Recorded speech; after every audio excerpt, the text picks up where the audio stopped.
Hey, it's Cool Guy. Welcome to the channel. So today we're going to talk about Aloho and I am Aloho and the hypocrisy over there. All right, so before we go on, something I'd like to point out is the fact that a majority of the YouTubers that discuss colorism and engage in demeaning tactics against light-skinned people are in fact not foundationally Black Americans and typically come from countries where skin bleaching is prominent. For some reason, they are the most vocal about this issue, and perhaps this could be because of the societies that they come from. So I just wanted to point that out and kind of let that disclaimer be known before we go forward. So back to Aloho. So in one breath, she's always referencing how men choose and go out of their way to choose quote unquote preferences, light-skinned women, light-skinned men. If she's talking about Black women, she's probably talking about light-skinned men. But in the next breath, she's uplifting Beyonce's achievements as a Black achievement, knowing full well that Beyonce looks nothing like her, does not represent her, and is indeed a Creole woman of African descent. So the problem with that is that, you doing that, Aloho, and pedestalizing Beyonce, putting her to the forefront and praising her accomplishment as something that is a collective of the Black community, I think that is a good thing, but it's also a bad thing for monoracial, unambiguous Black women, because you're not being seen. You're putting Beyonce at the forefront. Beyonce is your face. So how does that work? Because Beyonce looks nothing like you, looks nothing like most unambiguous Black women, monoracial Black women. So it just doesn't make sense. It's actually hurting the Black community more than it's helping the Black community. So, Black people are always looking to claim mixed people. And I think it's to feel validated since it's closer to whiteness. I do not think whiteness is something to be praised. I don't think it's something to loathe over either. I think that if you have white DNA, it's just a part of your ancestry. It's something that you're just going to have to embrace. I mean, denying it doesn't make it go away. But this validation that they're seeking, it bites them in the ass when they don't get the representation in the media. Who gets the backlash from that? It's light-skinned, mixed-race people. They're always constantly being attacked for being chosen for roles and being. But why would we turn down those roles? I mean, it's your job as the monoracial Black community to uplift your own and not try to seek out validation from others. So that's where I'm coming from with this.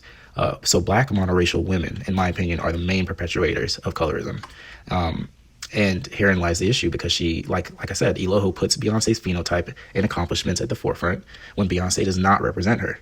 And I know I may be going hard on Aloho, but it's not just her. There are many other YouTubers doing the same thing, and then they turn around and they play crybaby when it comes to colorism. So which one is it? Do you want the baby hair slicked down edges and 4C wig or not?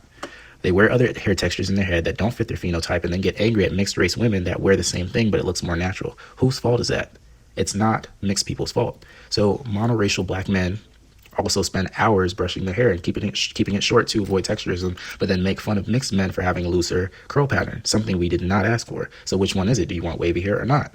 I also have anecdotal experience with it within my own family, where my monoracial Black aunties would always tell me I have good hair and to stay out of the sun, and oh, you're getting too Black. I was not glorifying good hair at that age. And just thought healthy hair was good hair. So as you can see, that type of teaching could be detrimental and perpetuates the reason that monoracial Black men and women hate their light skin. But I'm not just going to blame monoracial Black people for this. There's also people from the light skin community that are doing this to children. And if I didn't have a strong enough mind in my adult age, maybe I would have walked around in life, doing that to myself, and maybe try to make other people feel like their hair is less than, which I don't feel truly. I actually feel like everyone can have good hair. It just depends on how you take care of it. And I believe all these things, they just lead to jealousy created by self-hate by monoracial Black people. That is the root of the issue of it, in my opinion, because it's been stated out loud many times, unabashedly. And keep in mind that jealousy is perfectly human, and I experience it too. I think everyone experiences jealousy. They just don't like to admit that. The way you channel that jealousy is really what matters.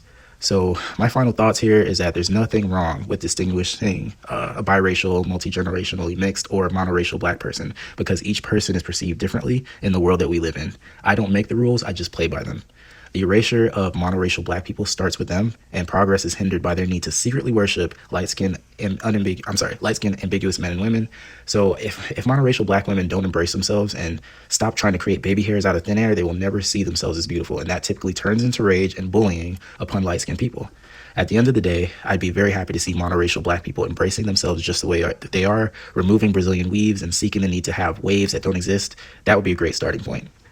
So I know this topic is rarely ever touched upon, and I'm sure I've stirred the hornet's nest. So leave your comments below. I want this community to be a safe space for multi-generationally mixed people, other mixed people, biracial people, and anyone that's ever been mistaken for not being fully Black. If you try to come in with the rageful comments and try to infiltrate the space and take over the conversation, you will be blocked. So don't even try it. Black is beautiful. Gold is beautiful. Beige is beautiful. Peace out.